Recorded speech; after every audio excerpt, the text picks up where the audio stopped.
Britain has an epic history, but within it there's a wealth of untold secrets still to uncover. It's a really key find of the week. So every year, hundreds of archaeologists set out, hunting for clues to solve the mystery of who we are and where we've come from. We've just found this amazing pendant. Over the past year, their discoveries have been more exciting than ever. This series will explore the best of them. Just found a coin. Oh, marvellous. Brought to you from the field in a very special way. I think I got it. Each excavation has been filmed for us as it happened by the archaeologists themselves.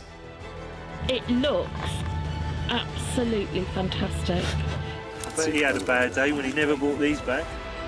Their dig diaries mean that we can be there for every crucial moment of discovery. Oh, do we have a winner here? I think it's stunning. Incredible. Our archaeologists will be joining us here in our special lab to take a closer look at their finds and to figure out what they really mean. This is so exciting. Welcome to Digging for Britain.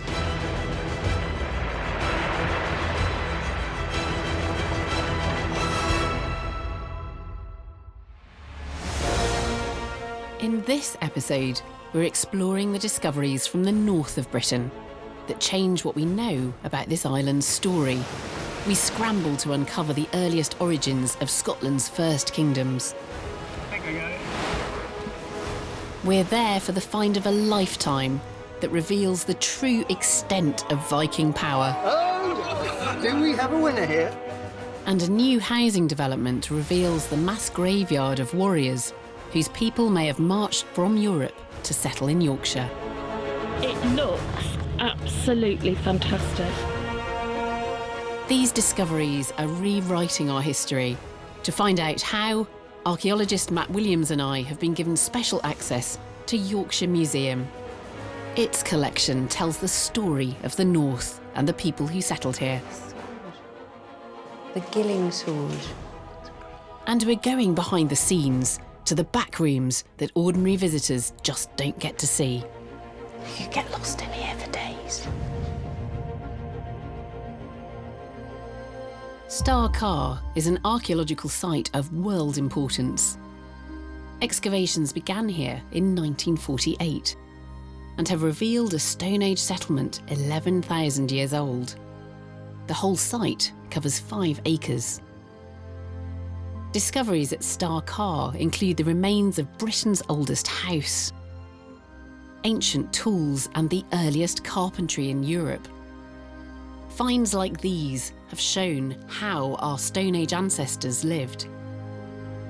Digging for Britain first visited the site in 2011, when I discovered that the team's work had become a race against time.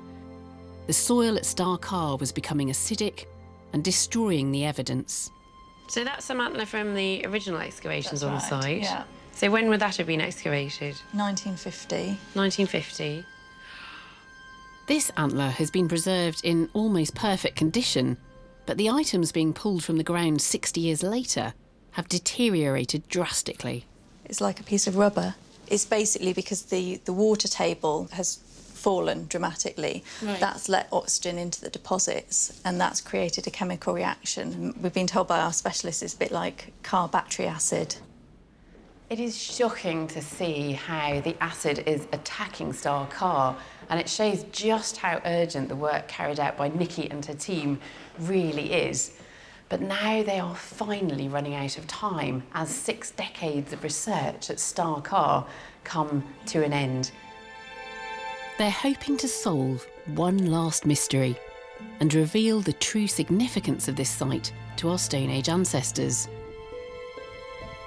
Was Carr just a settlement, or do the clues show that it was something much more?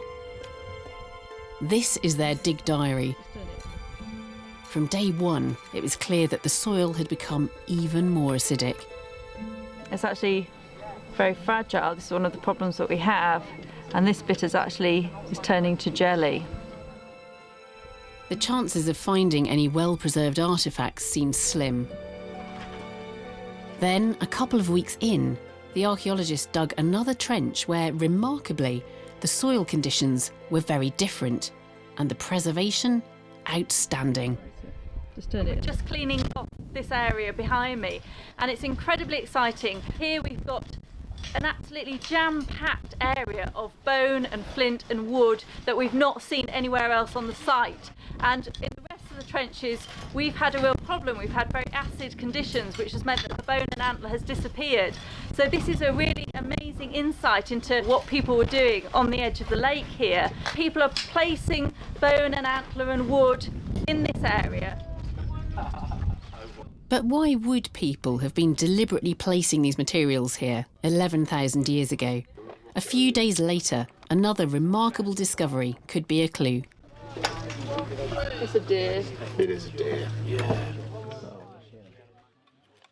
It's a cluster of deer skulls.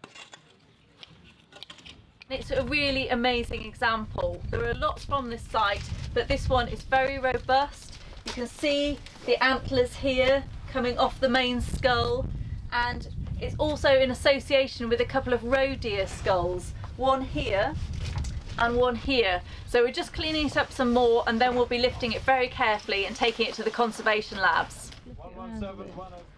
This discovery is new evidence to support a growing theory that explains the wealth of deer skulls at Carr.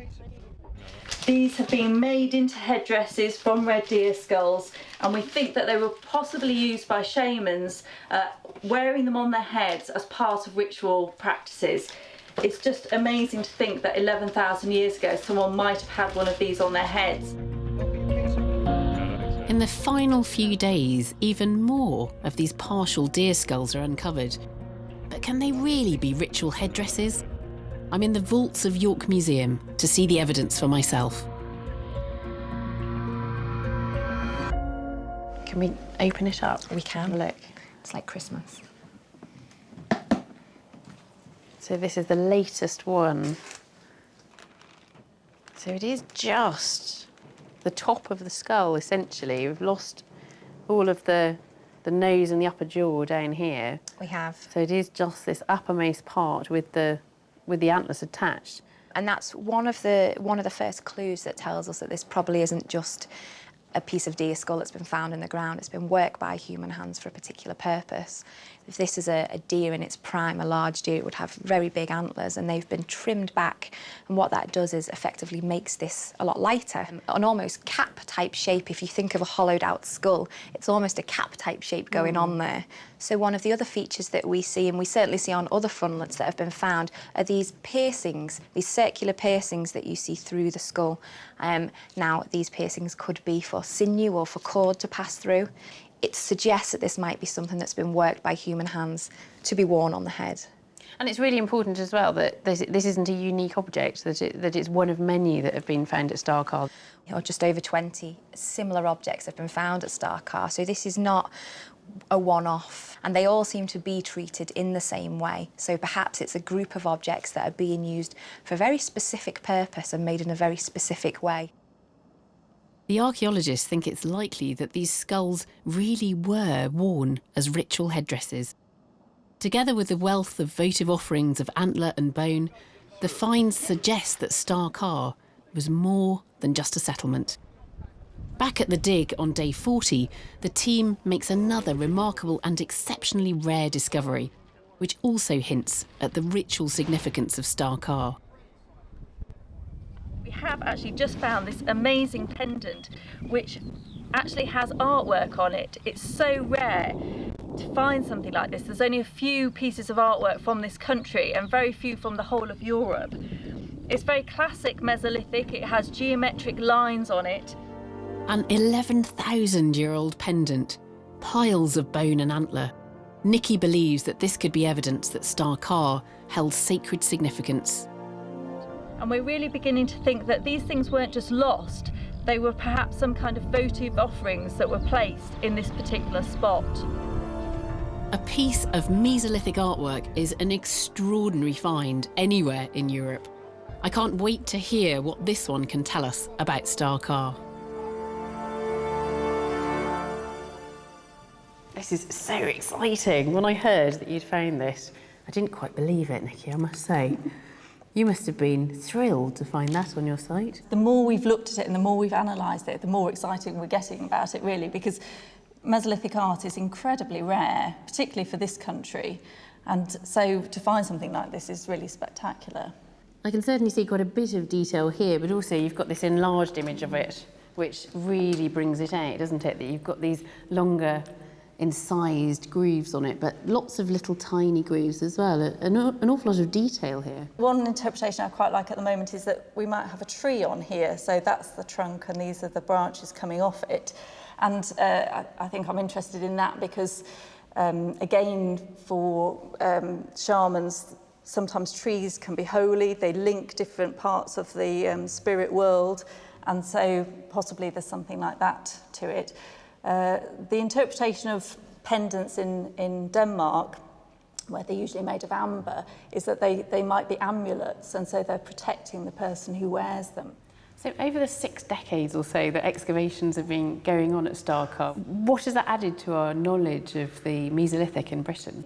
Because we've opened up such a large area, we have a much better understanding of how people were living there. We have houses, huts on the dry land. We have great big platforms made out of timbers on the lake edge with all these bones and headdresses and so on around them. And we think that this actually might be quite a special place in the landscape. It's at the mouth of the lake. And when people are coming up river, it's the first place they come to as they reach the lake. So perhaps it's kind of like an entrance way where certain interesting rituals and activities are happening. The modified deer skulls, votive offerings, and now this exceptionally rare piece of Stone Age art provide us with extraordinary insights into life in Britain 11,000 years ago. The clues from Carr tell us not only about survival on a day-to-day basis, but allow us a precious glimpse into the spiritual and artistic aspects of Mesolithic life.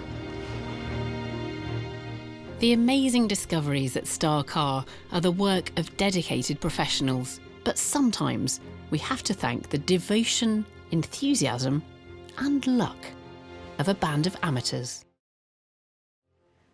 Metal detectorists are a special breed, spending hours scouring the countryside and beaches looking for treasure. And very, very occasionally, they find some. Now, a hoard of treasure buried in the ground away from human settlement or other signs of human activity on its own can only offer us limited information. But sometimes the objects themselves tell a story, as with this Viking hoard. Dumfries, in the west of Scotland, where a keen metal detectorist invested months of his own time researching one particular field. What Derek McLennan found was the discovery of his lifetime that reveals the wide connections of the Vikings. It was harvest time, so there was bales of hay in the field, and I'd been going up and down towards one particular bale, and then I decided to change tack and move to another bale. I got a signal, which was very faint, but it sounded like iron. But I thought, well, I've already dug 30 nails, so one more nail won't harm me. And I put the spade into the ground and dug out the clod. Noticed something glinting in the hole, put my hand into it, it was quite deep. And when I pulled it out, I saw it was silver, rubbed my thumb across it, and instantly seen the saltire design, which I knew from my research was a Viking symbol. Derek realised the importance of his find, so he immediately called the local authorities. They sent an archaeologist to help with the excavation. What they uncovered together was truly astounding. A hoard of Viking arm rings and gold ingots. But there was more. Oh, wow! A large Christian cross. Do we have a winner here? Its stunning decorations revealed for the first time in 1,000 years. At that moment, my senses erupted, and the excitement and joy of what I discovered really hit me. But there was even more treasure to come. including this beautiful pot, still wrapped in protective fabric. The Viking hoard of the decade, I think. The Vikings were pagan invaders who came from Scandinavia to raid Britain and to set up their own kingdoms here in 793 AD.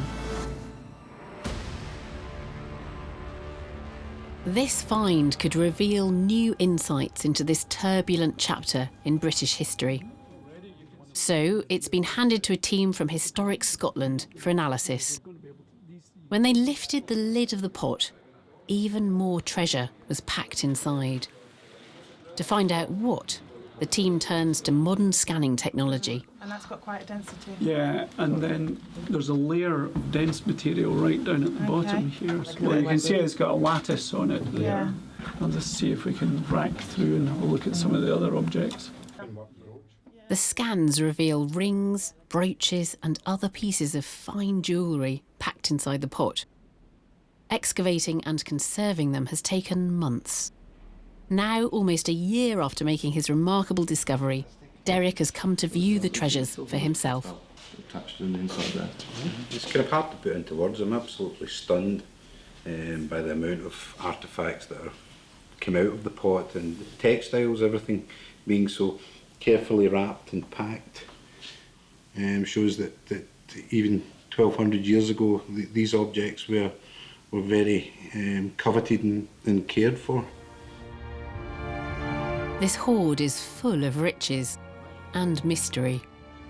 It brings the Viking world alive and shows that there was more to these legendary warriors than just raiding. Richard, I think the appropriate response is, wow, this is astonishing. What a beautiful collection. It's pretty remarkable stuff, isn't it? It is. Yeah. And it's wonderful to see it all laid out like this. One particular treasure has been fashioned from a silver coin, which gives a clue to the date and origins of the hoard. There's the word Rex. Yes. And if you come back round here, you can start with C-O-E-N-W-U-L-F.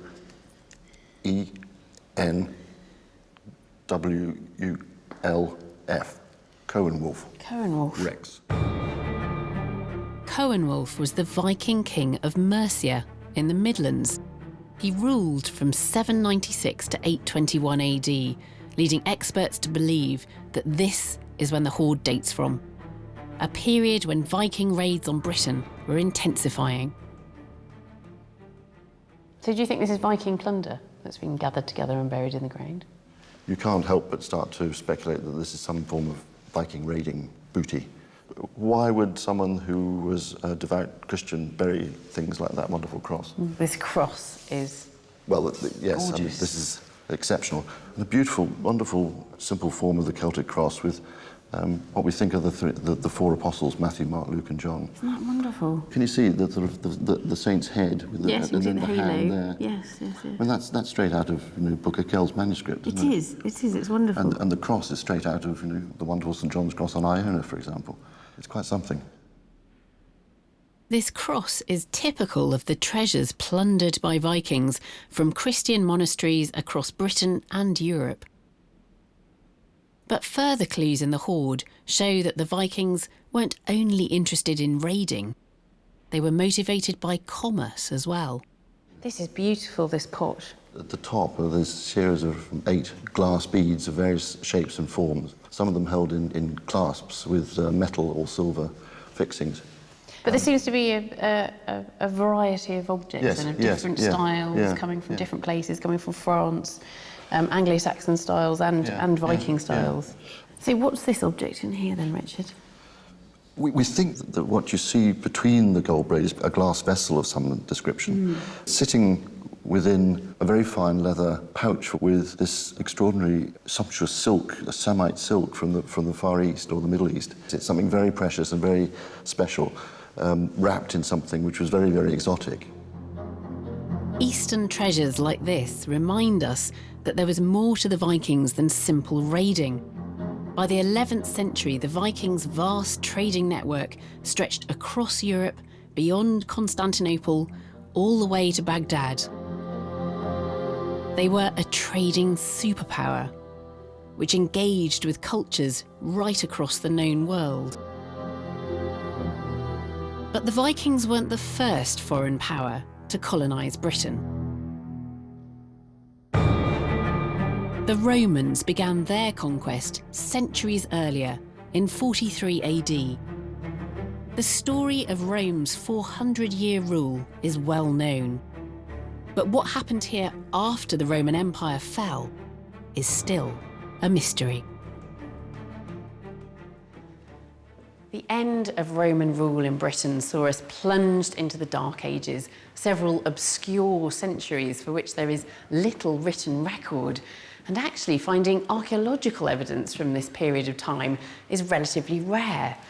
But a team of archaeologists is hoping to strike it lucky with a new dig at an abandoned Roman military fort near Lancaster. This is the famous Roman fort of Ribchester, where a team is digging for evidence to explain what happened in Britain after the Roman Empire fell, and to reveal if we really did slip into centuries of chaos, often thought of as the Dark Ages. They start by excavating the Roman road running through the fort and get their first intriguing clue.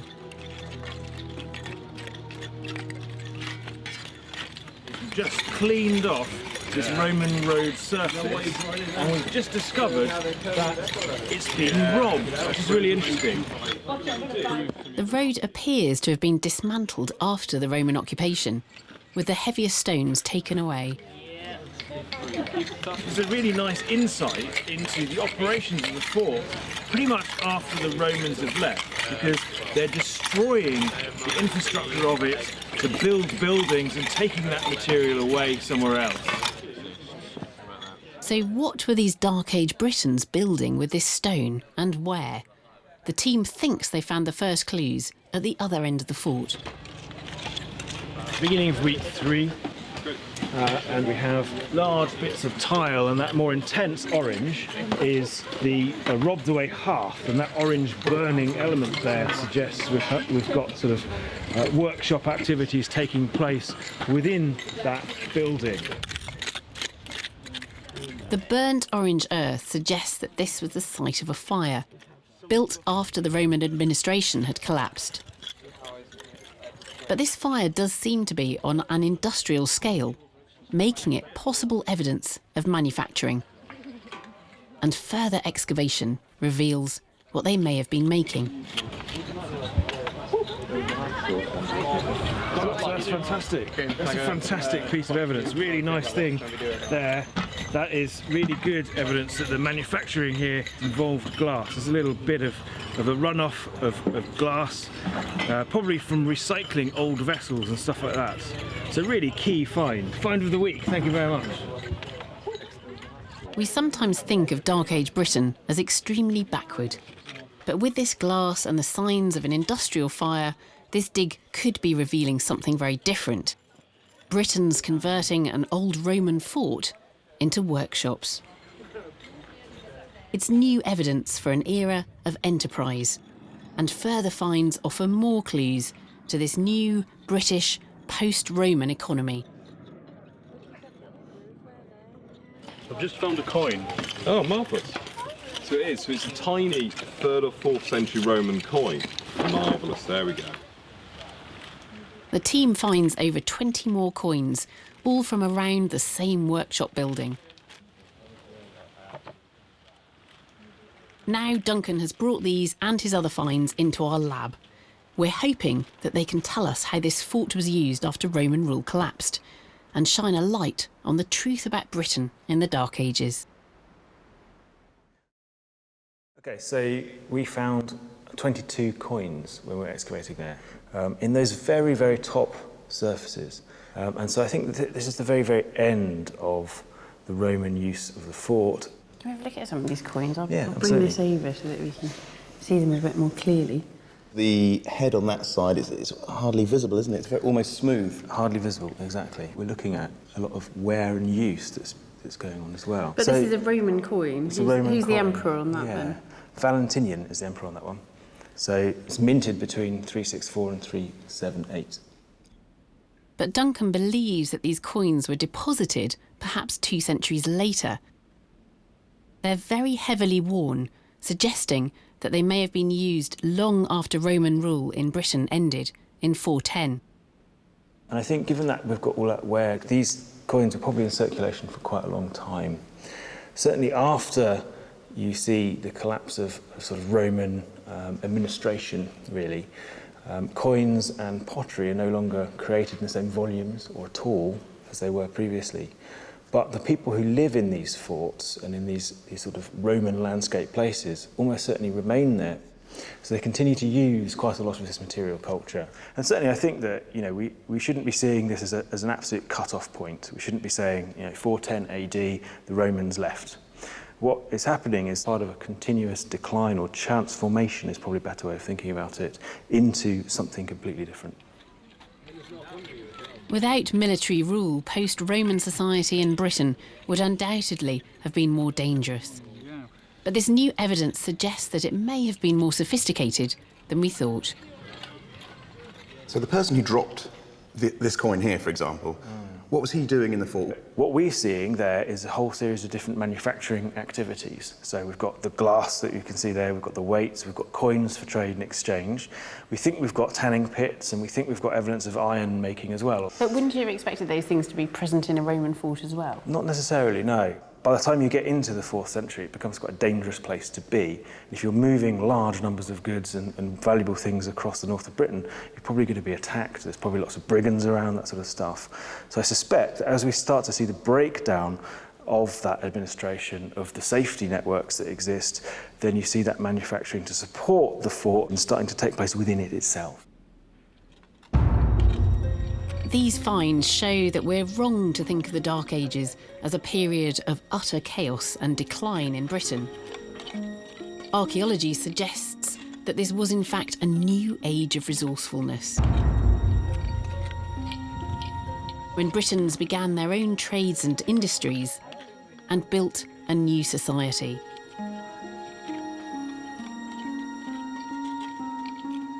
While England was being rebuilt after the Romans, in Scotland it was a different story. Here, the earliest line of Scottish kings was reaching the height of their power. But today, the full story of these northern rulers remains shrouded in mystery.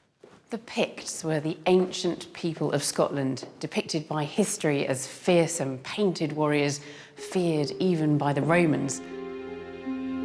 While southern Britain fell to the armies from Rome, here in the north, the Picts were largely unconquered.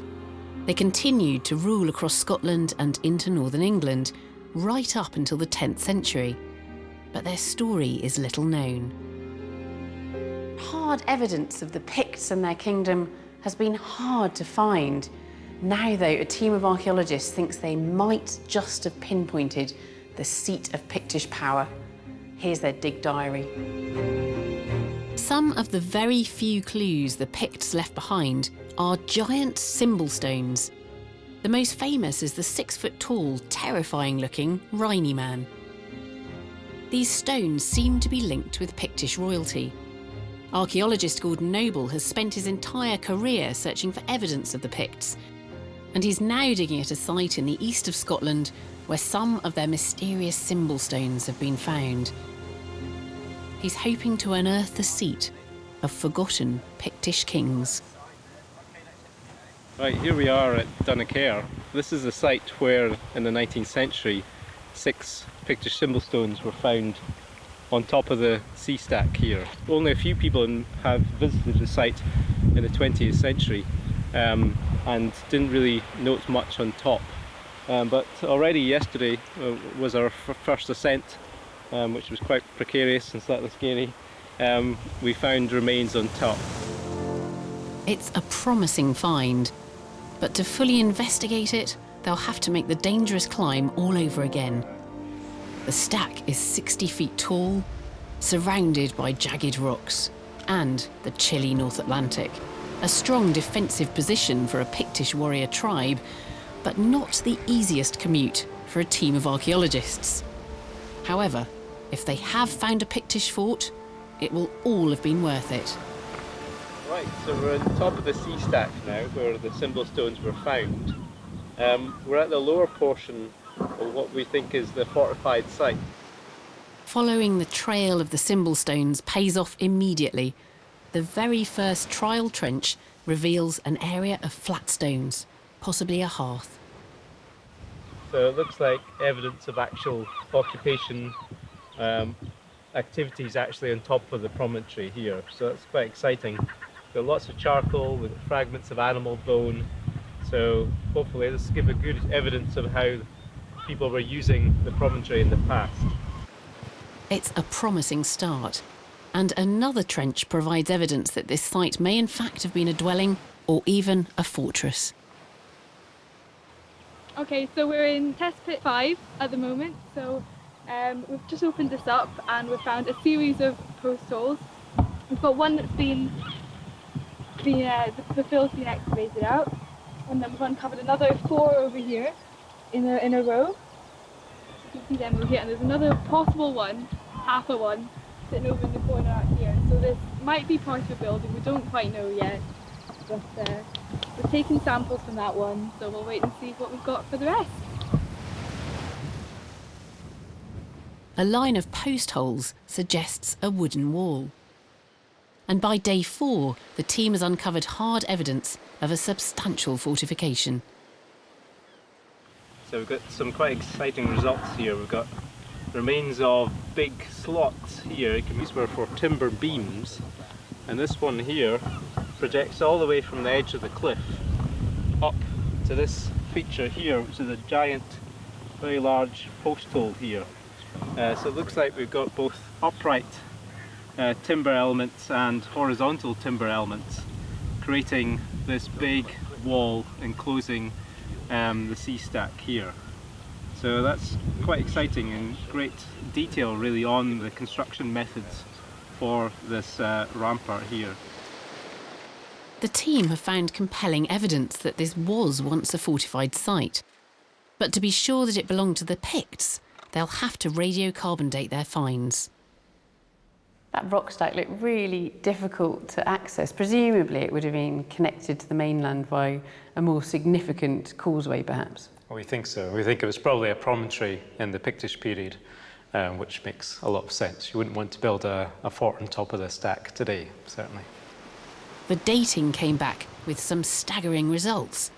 This sea fort does date to the time of the Picts, but incredibly, it's 200 years older than anyone expected. Well, it's quite interesting. The dates for most Pictish forts fall into the 5th and 6th centuries AD, when they really seem to reach their height of construction and use. But this example here, we just got the radiocarbon dates back, and it's actually 3rd and 4th centuries AD, which is really interesting, so it's the earliest example that we have so far. What's more, they think that this fort was just one of a string of coastal defences built by the Picts to defend their territory. And we know that these defending enclosures were deeply implicated in kingship, so we perhaps have the first glimmers, really, of that process where we get the emergence of these early kingdoms in northern Britain. So if this is the emergence of early Pictish kingdoms, what's that growing out of? Smaller scale societies in the Iron Age, certainly, or certainly a shift towards more lineage-based models where we're getting certain individuals styling themselves as kings and really underlining their power by building these forts. So they're growing into bigger political units, effectively? Really, this period is the birth or the first evidence for these essentially what become the early medieval states of Northern Europe emerging. So it's a really, really important time period. The discovery of Britain's earliest Pictish fort is huge, but it is not the seat of royal power Gordon was hoping for. So he's starting a new dig at Rhynie itself, whose place name comes from the Celtic word for king. This was where Rhynie Man once stood, and the site is still marked by other mysterious symbol stones. These symbol stones date to the 5th and 6th centuries AD, and we have this contemporary complex of monuments and enclosures round about the standing stone here. The standing stone here, the cross stain, which hopefully you can see that there's a salmon here and a Pictish beast as well. Big long legs here and the snout here and this little mane on the top here. The symbol stone marks the entrance to a huge circular enclosure. His hunch now is that the scale of this site shows it was far more significant than the fort at Dunnicair. So we're trying to uncover a bit more of this settlement this year. And so we've dug this very large trench, about 40 metres by 35 metres, to uncover more elements of the enclosure complex. This new trench reveals the circular enclosure was defined by a deep outer ditch and a defensive timber wall or palisade.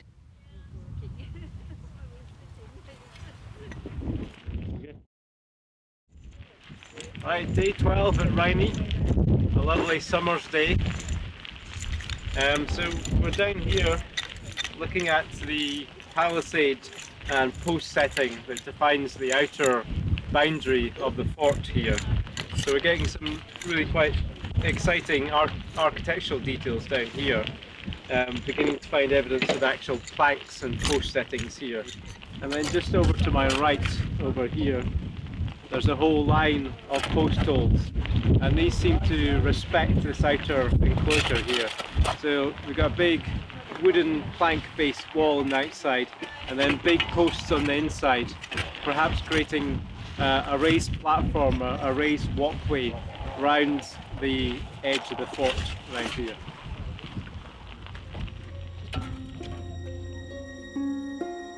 Gordon's team has found evidence of a huge fort. It would have been 60 metres in diameter, and its defensive wall was complex. The team has found the remains of a second wall outside the first. It begins to look like Gordon's hunch has paid off. His team may have discovered a royal stronghold worthy of the first kings of Scotland. The reason this big wooden wall is important is because we know that in this period Pictish kings are closely tied to these fortified sites, and that seems to be one of the underpinnings of their rulership. And we've had very few excavations of this scale to actually reveal this important architectural detail, and really the scale of the outer enclosure is really quite staggering at this relatively early phase in the 5th and 6th centuries AD. The Pictish kings are Britain's most mysterious rulers. And now Gordon's team has pushed back the date of the rise of their power and discovered what may have been one of their primary strongholds. But incredibly, that's not all. Gordon has also discovered evidence here to show how the Pictish kings lived, and he's brought it back to our lab. So who actually lived at a palace like this? I mean, a king, what kind of area would he have covered? Was it his family there? Would there have been an army there? Well, first of all, I'm not sure I'd call it a palace. I would call it a kind of royal complex, really. Okay. It's clearly, perhaps, at certain times of the year, people lived there. We have buildings inside. But at the same time, we don't have any evidence for actual, grinding of grain or some of the more everyday tasks. I think this is more likely a place where kings are coming at certain times of the year and entertaining his followers. Some of the finds reveal that this entertaining was done in a lavish style, using imported luxuries. So these things don't look like much. They look like, bits of toffee or something. But this is incredibly rare pottery in Britain and Ireland in this time period. So where's it actually from? We don't know exactly, but somewhere in the eastern Mediterranean. And these would have been big storage at Amphora of the 6th century AD or late 5th century. They're probably for storing wine or some other exotic foodstuff. Do you think by the time they got to Scotland they still had wine in there? I hope so. I can't imagine why else they would come so far. So these are the northernmost examples found in Britain and Ireland so far. And they're coming really far inland. So the Pictish kings of Rhynie getting a bit of a taste for the luxuries of the Mediterranean. That's right, yes. It's amazing to think, really, that Pictish high-status people were sitting in Rhynie drinking Mediterranean wine in the 6th century. It's quite a fantastic image, really, isn't it? There was more going on at Rhynie than just fine dining. The team also found signs of a ritual offering of cattle bones and teeth buried in a pit right underneath the spot where Gordon believes Rhynie man himself once stood. It's another clue to the ritual significance of the fort. It's not the most defensible location. Most forts in this time period are on promontories or on hills. So this is a more lowland location. And what we think we've got here is that it's using the language of defence, but actually there's perhaps more going on here. So the Rhynie man, for example, carries this axe, and it's thought to be a sacrificial axe for poleaxing cattle. So we think there's probably cult dimensions to the site, as well as being perhaps a residence at certain times of the year. The team is delving into the mysteries of the Picts, and they've revealed what appears to have been a very early royal site, 2 centuries older than anyone expected to find. Here perhaps was the seat of Pictish power, a royal court with luxuries from the Mediterranean. For Gordon, it's a satisfying conclusion to his year-long search for the Picts.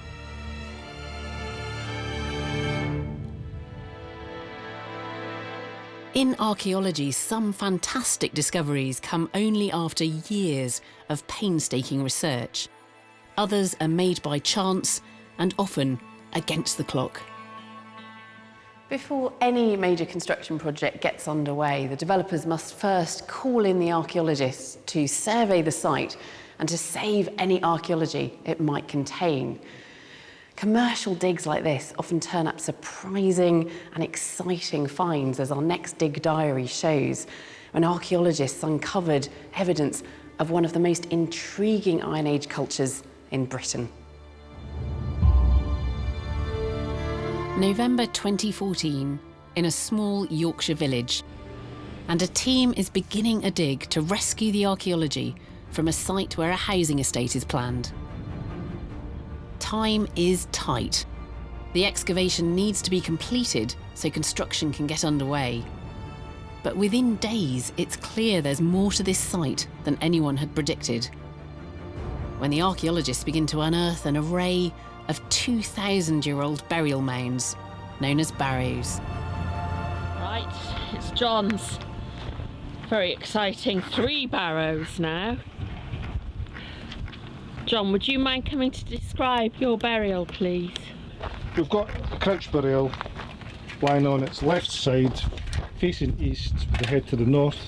So you've still got quite a lot to do. Oh yeah, here. well, that's six burials in this one barrow alone. There's 2 that Mark's got that are just north. There's one definite grave in there, and then I see some black patches that are still to be explored.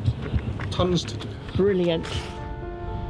More and more graves are unearthed, until it's clear that the site for the new housing estate is actually a large Iron Age cemetery. And it's such an incredibly rare find, the developers agree to give the archaeologists more time.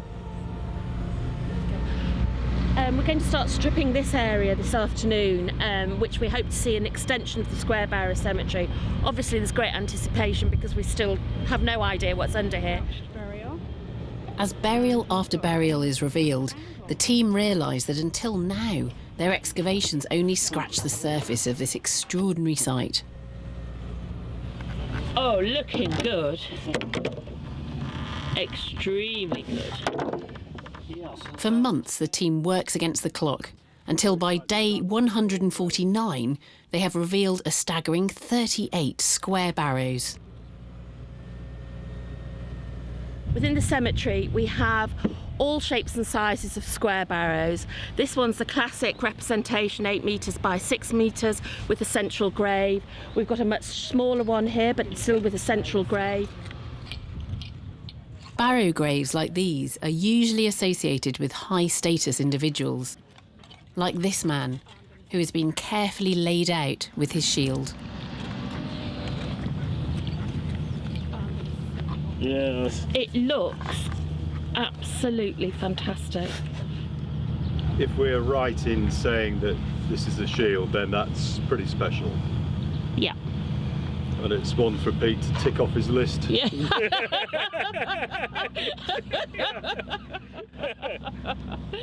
We came here 8 months ago, anticipating a couple of square barrows, but in fact we've actually got an Iron Age square barrow cemetery. We've excavated over 60 barrows and 101 skeletons to date.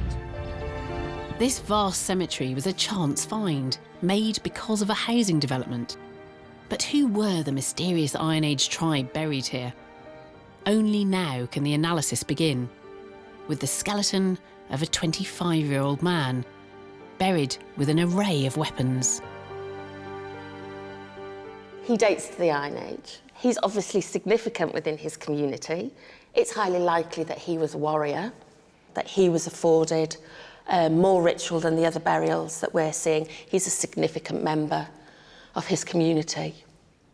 And is this the only sword you've got on site? Yes. Then? Yeah, this is the only example. We've got other objects that have been found within the barrows, but that's the only sword that we've got. We've got an iron blade with the scabbard still adhering to it, made of timber, and then the horn handle. And these little bits of bronze as well? Yes. Here and here? Yeah. So quite decorative up the top there. It would have been really decorative, yes. The fine craftsmanship hints at a sword that once belonged to someone of high status. And the spearheads found beside the body offer further insights into the burial afforded to this high-ranking man. Along with the sword, the person had been buried with several spears that you can see around his body, and they hadn't been placed, they're just randomly positioned within the grave. Do you imagine people throwing them into the grave then? That's what we thought. As part of his ritual, that they stood at the top of the grave and that they were placing these spears within the grave. This cemetery is in Yorkshire, but the style of the burials, the contents of the graves, and the design of this sword are distinctly continental. It's a mysterious phenomenon known as Arras culture and unique in Britain to East Yorkshire. York Museum holds an extraordinary collection of Arras treasures, showing cultural connections with France. And they reveal that these Iron Age people venerated not just their warrior men, but more remarkably, their women. These beads are utterly astonishing, aren't they? They're beautiful. They're one of my favourite objects in these cemeteries. And the wonderful thing about this necklace, which was found in a fairly elderly woman's barrow, we think, is that it's composed of lots of different types of beads. These are eye beads, and cross-culturally we know that's quite a powerful symbol to ward off evil. But these beads come from a different necklace. These are wave beads, again, from another necklace. These eye beads have been made in a completely different way to these ones. So this perhaps suggests that they weren't all made at the same time specifically to make this necklace, then? No, I think they've come from a range of different necklaces, and perhaps as a woman, as you enter your more senior years of life, you inherit these beads through mothers and grandmothers, perhaps as you come through things like the major rites of passage, like childbirth, and survive it, which not all women did. And this is something that you wear as a senior female figure in that community that speaks of those connections with your maternal forebears. So I think that's an extraordinary object that speaks of that biography of your connections and the families of which you're a part. And how does the Arras culture specifically fit within what's going on around it? I mean, does it fit within the rest of the Iron Age culture in the area? It's peculiar because there are very few other people who formally bury their dead at this time. So the phenomenon of the square barrow cemeteries is really quite unique. It has connections with the continent. That's where you might expect to see that kind of barrow. And so it's possible that that idea is being brought over by somebody important or powerful. So for all intents and purposes, our locals are at least first or second generation incomers.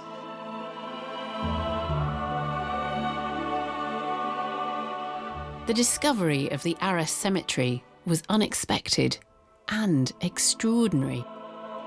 It offers us tantalising evidence of our links to the continent in the Iron Age and to a possible mysterious tribe of ancient immigrants who came from Europe to settle in the heart of Yorkshire 2,000 years ago.